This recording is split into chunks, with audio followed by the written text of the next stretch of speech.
தமிழக ரசிகர்களின் இதயத்தை கொள்ளை கொண்ட பழம்பெரும் நடிகை சரோஜா தேவி மண்ணுலகிலிருந்து மறைந்தாலும் கலை உலகில் அழிக்க முடியாத தடத்தை பதித்துள்ளார்.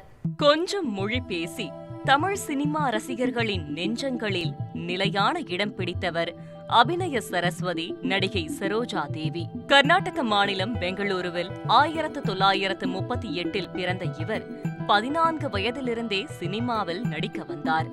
1955 வெளியான மகாகவி காளிதாஸ் என்ற கன்னட படத்தின் மூலம் வெள்ளித்திரைக்கு அறிமுகமானார்.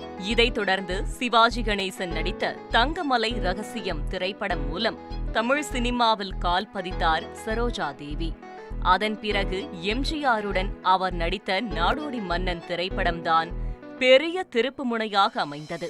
1960-70களில் முன்னணி நடிகையாக வலம் வந்த சரோஜா தேவி எம்ஜிஆருடன் 26 படங்களிலும் சிவாஜி கணேசன் உடன் 22 படங்களிலும் நடித்துள்ளார்.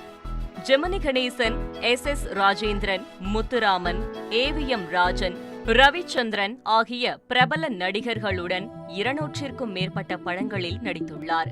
அன்பே வா, எங்க வீட்டு பிள்ளை, புதிய பறவை, பாகப்பிரிவினை உட்பட ஏராளமான வெற்றி படங்களில் நடித்த சரோஜா தேவியை ரசிகர்கள் கன்னடத்து பைங்கிளி என கொண்டாடினர்.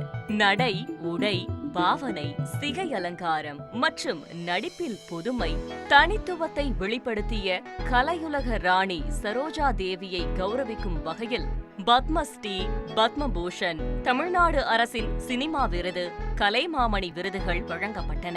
1/4 நூற்றாண்டுக்கும் மேல் தமிழ் திரையுலகில் முதன்மை நாயகியாக கோலோச்சிய சரோஜா தேவி அடுத்த தலைமுறை நாயகர்களான விஜயகாந்த், அர்ஜுன் ஆகியோருடனும் அதற்கும் அடுத்த தலைமுறை நாயகர்களான விஜய், சூர்யா ஆகியோருடனும் நடித்துள்ளார். நீண்ட நெடிய கலை பயணத்தில் தமிழ், தெலுங்கு, கன்னடம், ஹிந்தி உள்ளிட்ட அனைத்து மொழிகளிலும் நடித்து தனது திறமையால் அனைவரையும் கவர்ந்து சினிமா ரசிகர்கள் மனதில் நீங்கா இடத்தை பிடித்த கன்னடத்து பைங்கிளி அபிநய சரஸ்வதியான சரோஜா தேவி தற்போது மீளா துயில் கொண்டார்.